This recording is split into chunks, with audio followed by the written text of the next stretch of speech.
Hey, how's it going, everyone? This is FixerMed. Welcome back to my high yield anatomy review series for the USMLE Step 1, NBME CBSE, and NBME CAS examinations. This will be part 19 of my multi-part video series providing a broad overview of the discipline of anatomy for these exams. So without further ado, let's go ahead and get started on today's content. I'd like to open up today by talking about pneumonia. Pneumonia occurs when the lungs become inflamed due to either infection or chemical irritation. The three primary culprits behind this condition are bacteria, viruses, and fungi. Symptoms typically include coughing, chest pain, fever, and breathing difficulties. Diagnosis often involves chest x-rays, which reveal areas of opacity in the lung tissue and enlargement of bronchomediastinal lymph nodes, resulting in mediastinal widening, and you can see an example of that on the picture to the right. Moving on. Next, I'd like to talk about bronchogenic carcinoma. Bronchogenic carcinoma originates from the mucosal lining of the major bronchial tubes. It presents with persistent productive coughing or hemoptysis. It exhibits early metastasis to thoracic lymph nodes, and these are also known as bronchomediastinal lymph nodes. Bronchogenic carcinoma can spread via the bloodstream to the brain, bones, lungs, and suprarenal glands. A tumor located at the lung's apex, known as a Pancoast tumor, could induce thoracic outlet syndrome. Moving on to the next set of content. Next, we're going to be talking about auscultation and penetrated wounds. When auscultating breath sounds, certain techniques are employed for optimal assessment. To evaluate the superior lobes of the right and left lungs, the stethoscope is positioned on the superior region of the anterior chest wall, specifically above the fourth rib for the right lung and above the sixth rib for the left lung. When focusing on breath sounds emanating from the middle lobe of the right lung, the stethoscope is placed on the anterior chest wall between the fourth and sixth ribs. For auscultating the inferior lobes of both lungs, primarily the posterior chest wall is utilized to capture the relevant breath sounds. And I have a nice picture here that goes through all of the abnormal breathing sounds you'll find on patients like stridor, rhonchi, pleural, friction rib, crackle, squawk, wheezes. If you want a nice preview for what we'll be covering in our pulmonology / respiratory high yield review series. So I just put that up there for your guys' knowledge. So let's go ahead and move on and see some questions now. A 62-year-old male presents to the emergency department with a fever, cough, and difficulty breathing. He reports feeling generally unwell for the past few days. Chest x-ray reveals areas of opacity in the lung, parenchyma, and enlargement of bronchomediastinal lymph nodes. Which of the following pathogens is most likely responsible for the patient's condition?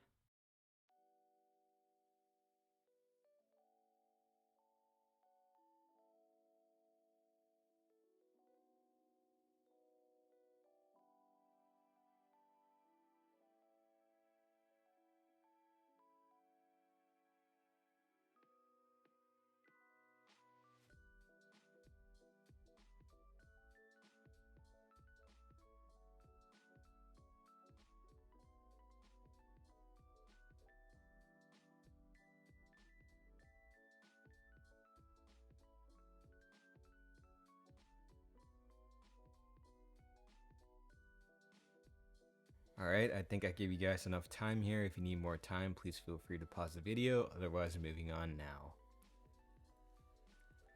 This patient's presentation of fever, cough, difficulty breathing, and chest x-ray findings of lung parenchymal opacity and bronchomediastinal lymph node enlargement are consistent with community-acquired pneumonia, which is most commonly caused by Streptococcus pneumonia.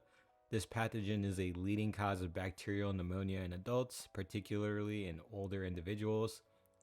Therefore, the correct answer here is F, Streptococcus pneumoniae. We'll be going into more detail for all the bugs and stuff in the microbiology high yield review, so stay tuned for that. I'm going to go ahead and see why the other answer choices are incorrect. Staphylococcus aureus, also known as Staph A. While Staph A can cause pneumonia, it is less common in community-acquired cases and more frequently associated with hospital-acquired pneumonia. Escherichia coli, also known as E. coli. Escherichia coli is not a typical cause of pneumonia, especially in immunocompetent individuals. Influenza virus, known as the flu. While flu virus infection can predispose individuals to secondary bacterial pneumonia, the presentation described is more indicative of a bacterial rather than viral etiology. Next we have Candida albicans. Candida albicans is a fungal pathogen and is not a common cause of pneumonia, especially in immunocompetent hosts. Let's go ahead and take a look at Mycobacterium tuberculosis.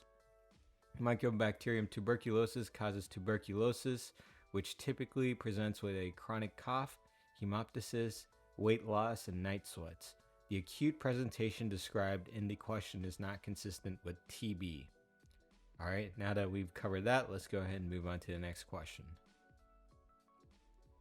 A 55-year-old smoker presents to his primary care physician with a persistent cough and occasional episodes of coughing up blood. He also reports unintentional weight loss over the past few months. Further evaluation reveals a mass in the right lung on imaging studies. Biopsy of the mass confirms the diagnosis of bronchogenic carcinoma. Which of the following is the most likely consequence of a Pancoast tumor associated with this condition?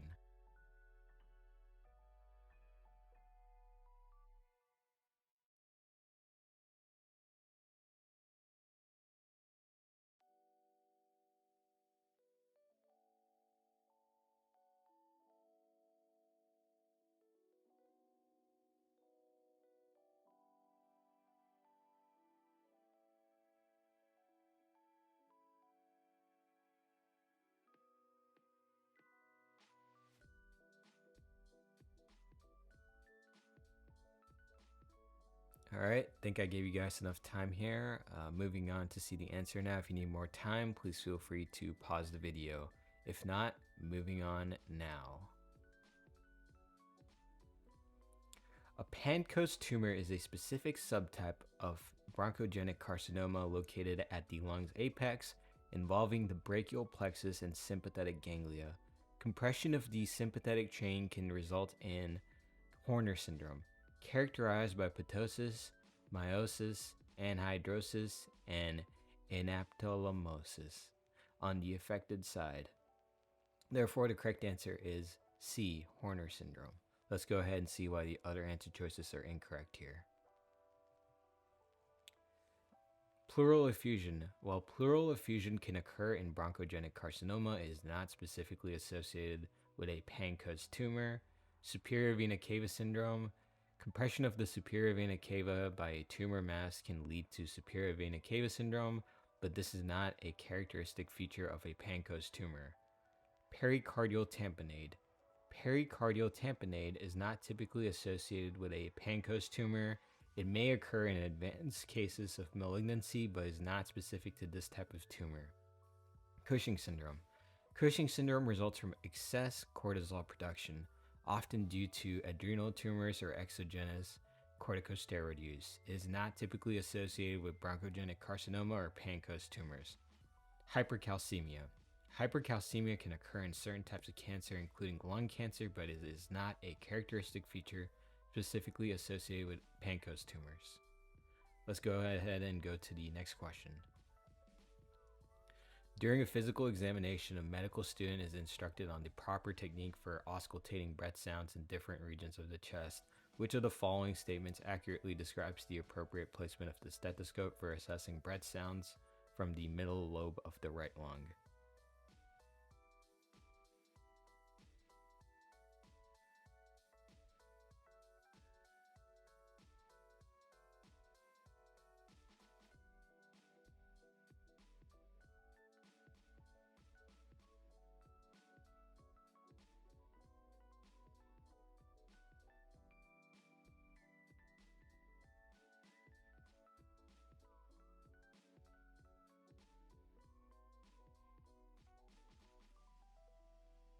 All right, pretty first order question. I'm going to go ahead and move on now. If you need more time, please feel free to pause the video now. Moving on. The middle lobe of the right lung is best auscultated by positioning the stethoscope between the 4th and 6th ribs on the anterior chest wall. This placement allows for optimal detection of breath sounds originating from this specific lung region. Therefore, the correct answer is F. Place the stethoscope between the 4th and 6th ribs on the anterior chest wall. Let's go ahead and see why the other answer choices are incorrect.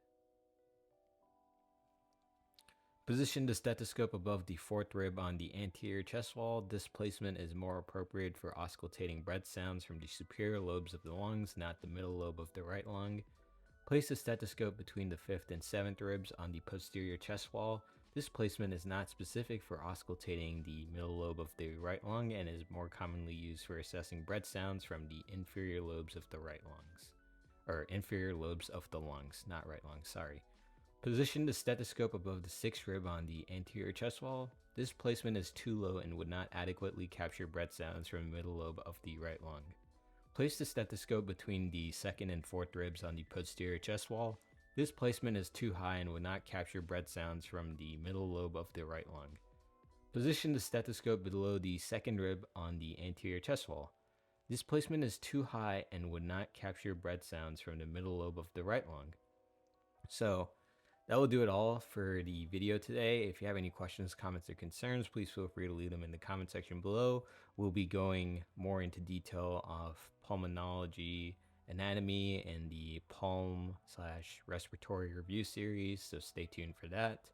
This is more of a broad general overview of what to expect of the anatomy style questions you'll see on NBME style exams.